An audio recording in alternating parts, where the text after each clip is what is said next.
Right, predictably, after Sarah Sanders announced that John Brennan's security clearance had been revoked, of course, the Destroy Trump mainstream liberal media, of course, the extension of the Democratic Party, had a complete meltdown. Let's take a look.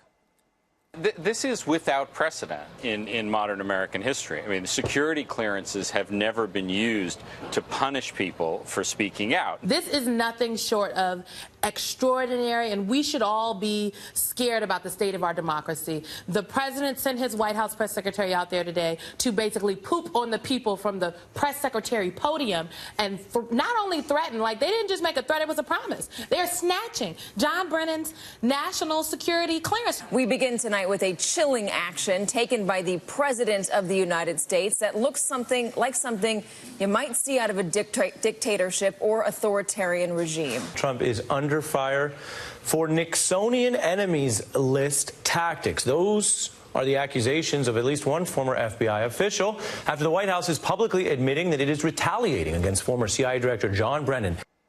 Joining us now, he's the host of CRTV's Levin TV, the host of Life, Liberty, Levin, Sunday night, right here on the Fox News Channel, #1 in his slot. I call him the Great One, Mark Levin. Mark, we have never had a former communist who literally, we now know, spread Russian lies to disinform, propagandize the American people to impact a presidential election either.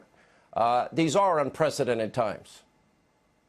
Let's see if we can unravel this from the fabulously stupid Omarosa media. First of all, apparently the fact that Brennan voted for a Stalinist who was funded by the Soviets, the Communist Party USA, was very attractive to Barack Obama, who made him CIA director. Think about that. So how did this man ever get a security clearance? I'm curious about this. Now, a couple of things. The president is looking at Brennan. He revokes his security clearance. Professor Dershowitz needs to know that's a privilege. That's not a right of security privilege. The fact of the matter is nobody's stopping Brennan from speaking. In fact, nobody could stop. He has a big mouth. He will never shut up. He'll go on TV and be the kook that he is. The idea that he has a right to access to information because he served in the Obama administration at the CIA is a preposterous argument. But, of course, the ACLU will take up the case because they take up a lot of stupid cases. That's number one. Number two, who else is the president looking at?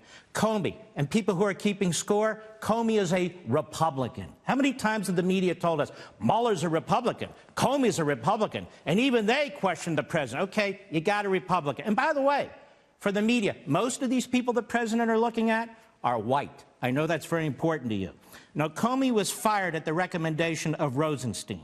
Comey was a leaker, and he absconded with government documents when he left. His security clearance should be pulled. McCabe is under criminal investigation, the number 2 from the FBI. Never before in history, media, his security clearance should be pulled. Peter Strzok was just fired, the guy in charge of counterintelligence investigations for misconduct. His security should be pulled. James Clapper committed perjury. He lied to the American people and Senator Wyden and that committee long time ago. His security clearance should have been pulled. Bruce Orr, another one, pulled. Yates, another one. Not because the president has a problem with Democrats or liberals. He has a problem with these people. And we haven't even gotten to the unmasking issue yet. So this is not a First Amendment issue.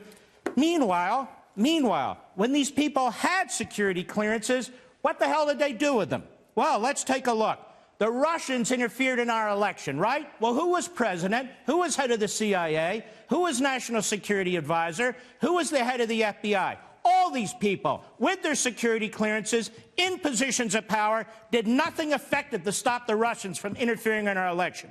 They did nothing to stop China from stealing our technology. They did nothing to stop North Korea's nuclear program. And even worse, they awarded the hold it, Mark, the terrorist regime in Tehran with $150 billion, right? With $150 billion and provided them with a pathway to nuclear weapons. Good job, boys and girls in the Obama administration, with your security clearances. The fact that Obama appointed these people and gave them security clearances is not the obligation of this president to let them retain their security clearances. There is no constitutional issue. That's just nonsense. And again, one of them's a Republican, so that makes this all okay. Mark, I'd take away all their clearances. I'd take away all their clearances, too. But the fact of the matter is, we really need to focus in on the conduct of these individuals. Look at the phony media and the arguments they're making. This is like a dictatorship. We've never seen anything like this before. All these blabbermouths who know nothing.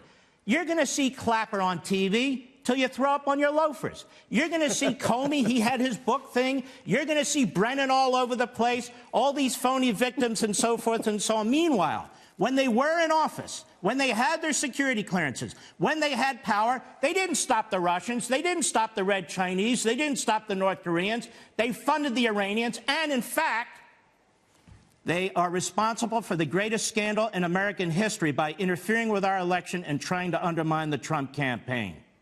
And the Trump presidency. I think I'm going to remember, hold on, Mark, and throw up on my loafers. But more importantly, that's why we call you the Great One. Great commentary. Mark Levin, thank you. Don't forget, Mark Show, Life, Liberty, Levin, every Sunday night, 10 p.m., #1 in its time slot, right here on the Fox News Channel.